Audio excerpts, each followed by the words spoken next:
Alors, étant donné l'importance que vous avez accordée, première question, au rapport d'audit financier dans les publications municipales, nous souhaiterions qu'il soit publié dans son intégralité sur le site internet de la ville et avoir communication du coût de cet audit avec ci-dessus une copie de la facture.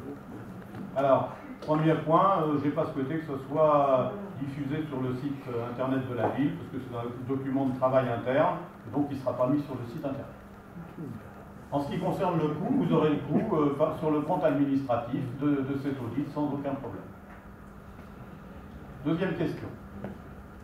Le journal Le Parisien a publié le 29 janvier un article traitant d'un club des reconstructeurs initié par Mme Pécresse.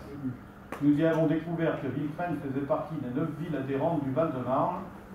Selon Mme Pécresse, les maires UMP et centristes veulent du logement. Selon M. Herbillon, il faut battre en brèche l'idée que les maires de droite s'opposent aux logements sociaux.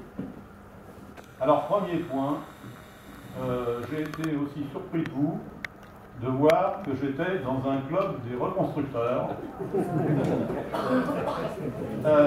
Madame Pécresse ne m'a informé de rien, je n'ai participé à rien et je n'ai signé aucune convention de club.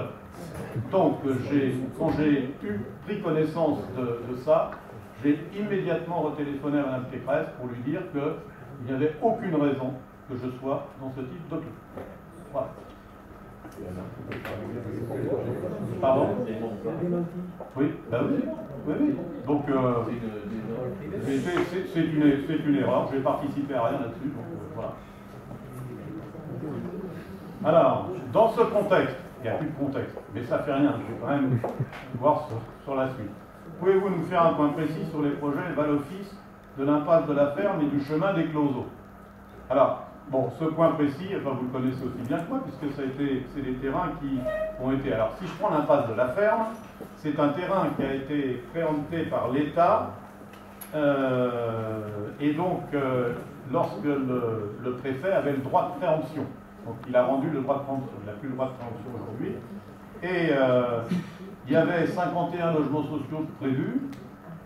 Il n'y a rien de déposé pour le moment, donc on attend qu'ils nous déposent quelque chose sur l'impasse de la ferme, pas d'évolution pour le moment, et j'informerai les Villefranchois lorsque j'aurai des informations plus précises à ce sujet.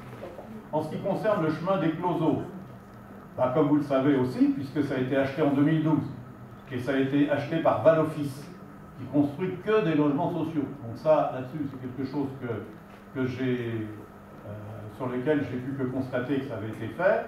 Et vous connaissez très bien le contexte, vous aussi, puisqu'il y avait 14 logements sociaux prévus et il y a un permis qui a été déposé, qui est en instruction aujourd'hui. Donc rien de bien neuf sur ce sujet-là. Pouvez-vous nous communiquer le nombre total de logements sociaux qui seront construits durant votre mandature? La réponse est non.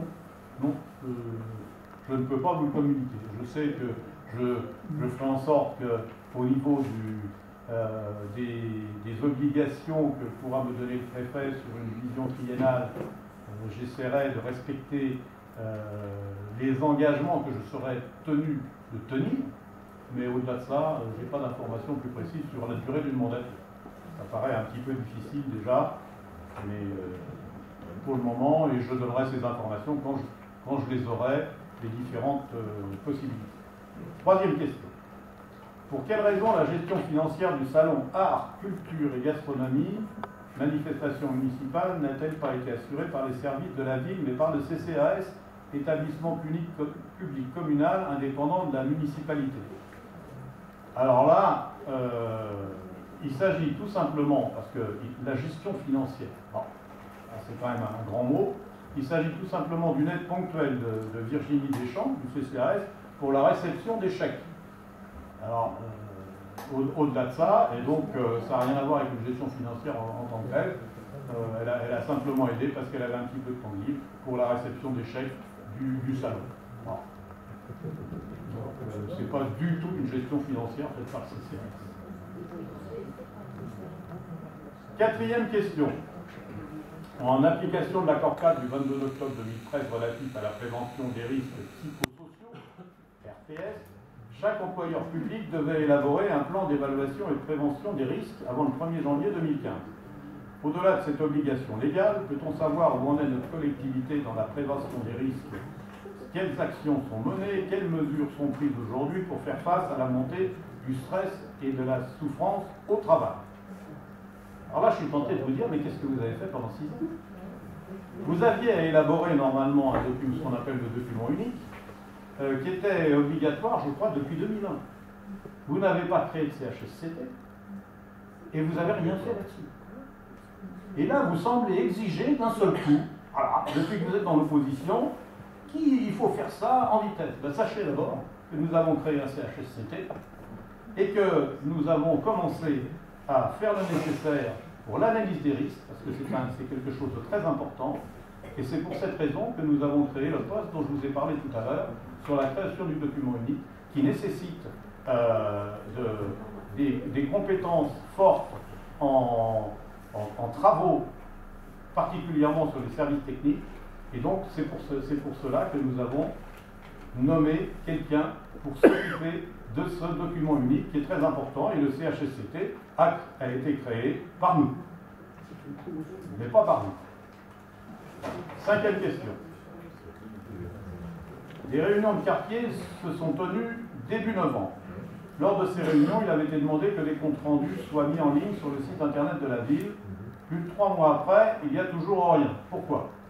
Nous n'avons pas mis en ligne les comptes rendus, certes, mais en fait, ces réunions de quartier étaient axées plan de circulation, puisque c'était l'objectif de ces réunions de quartier.